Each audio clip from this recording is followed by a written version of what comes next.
If you have a question, please go ahead and plug it in. We did have one that came in that was more of kind of a administrative question, but I'll answer that for the group. And that was if slides would be available for participants in today's webinar. The answer is yes. We will send a link with the slides out to folks, and we'll also provide a video recording of this webinar once we have it downloaded. Ashley has posted her email address and phone number in the chat. She is a great resource. We're very fortunate to have her with us today. So if there's a question that you want to talk to her about offline, her contact info is available right now in the chat function.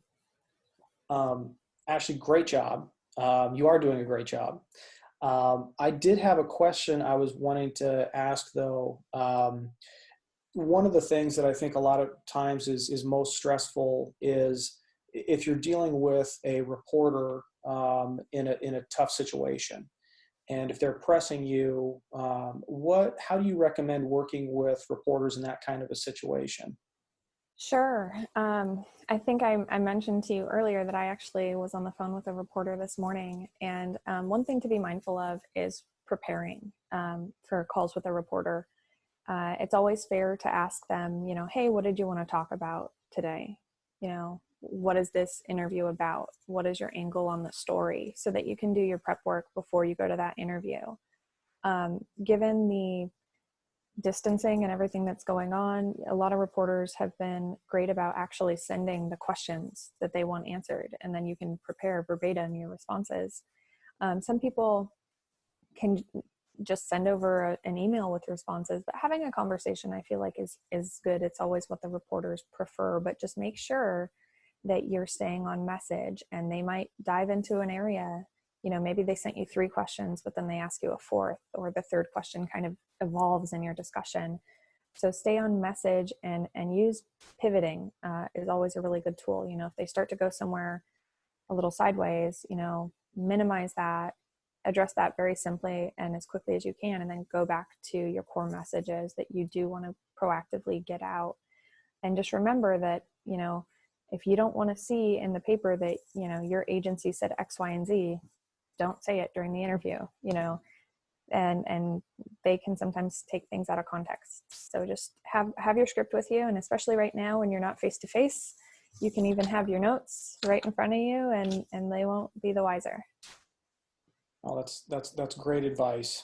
And I think you mentioned also that it's fair to focus on your points. Even if they ask you a question that's a little bit off base, you kind of try to redirect them. Is that accurate? I think that's fair. Certainly you don't want to entirely ignore the question that you've asked, but it's really easy to take a question and slowly walk back to your point. Or, maybe they're asking you about that and say, yeah, that's actually a great example of X, Y, and Z. So without focusing on what they've asked too much, you can quickly get back to, what you're looking to talk about. Mm-hmm.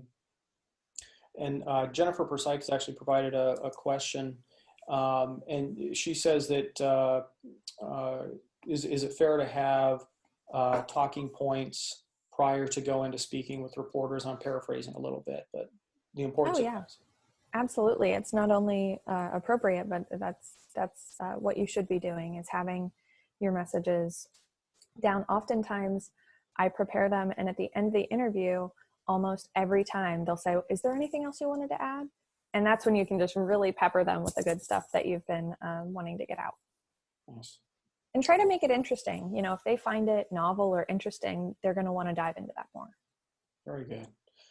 We had a question from Tom Myram from Washington State Water Resources Association. And Tom has asked, the COVID situation seems to be changing daily, which I would agree with. It is. Hourly, by the minute. Yeah. How does a water manager keep up with developments while still getting their core job done at the same time? Well, that's a tall order. Certainly delegation is important. It's in my position, I am attending a lot of the local town hall stuff and looking at stuff on the county level. So maybe you have someone on your team looking at city, county level, and then you have someone else looking at state regulations, and maybe you have a lobbyist who can help you with the federal stuff right now, or maybe it's another delegation, or maybe you take that on. So it's really, I think, not trying to do it all yourself, is spreading the pain equally, and looking for resources that have good information at multiple levels, because some sites are really great about showing columns. This is what's a federal mandate, this is a state mandate, this is the local mandate. And generally speaking, it gets more and more strict at the local level, so that's going to be the most restrictive, and then at the federal you'll see the least restrictive. So that's kind of a quick tool in my mind. If you only had to pay attention to one, it'd actually be the local, because it's going to encompass the state and the federal as well.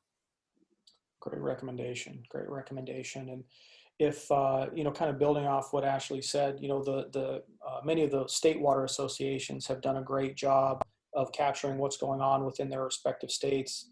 And then at the federal level, if NWRA can be of assistance, we have our resource page, but you can also always contact us if you want an update on what's going on at the federal level, and we can provide that information. And CDC is also doing, I think, a very good job of keeping updated information out there. But Ashley, you made a good point about using your team.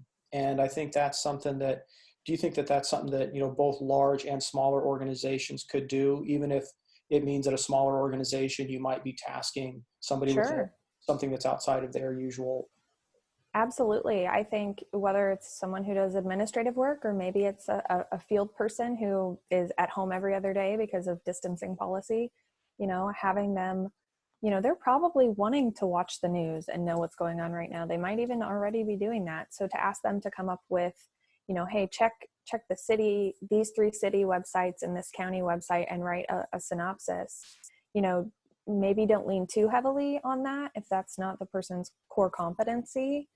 But we have an administrative task or team at our office that's stellar, and I'm sometimes floored by their accounting of what's happened and their note-taking capabilities. So definitely think outside the box, and maybe it's not someone who would normally do a task like that. And you'll find, people surprise you.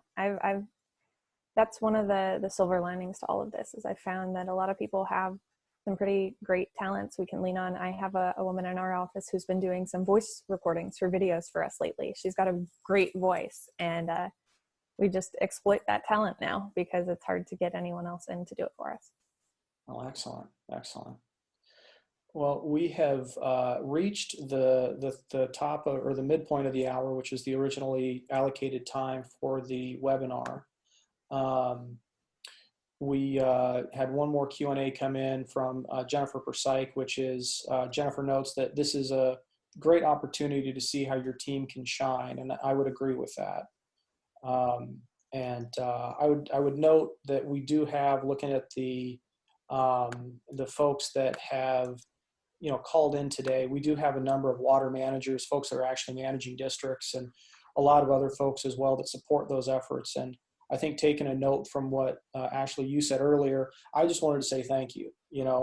Thank you to you water managers, thank you to Ashley. But just as a very base level thing, going to the grocery store, that's kind of our one big trip each week. We go to the vet because the dog's had an issue, and then we go to the grocery store where they're taking care of him. And I have never had any issues picking up fresh produce or anything like that, even through these weird things. And that's because folks out west are still working. They're still, providing water to grow the food that we eat out here in Washington, D.C. And every morning I get up and, even though I'm working from home, I still take a shower. And I've never had an issue with water coming on. So the nation's water managers are doing a great job of keeping things up and running. So as Ashley noted earlier, thank you. You're doing a great job. We, NWRA, the communications committee, are here to help if you guys need anything. I'd like to say thank you to Ashley, and Ashley, I'll give you the last word, and if there's anything you'd like to end on. No, I don't think you could have summed it up any better. Thanks, and we're here to help.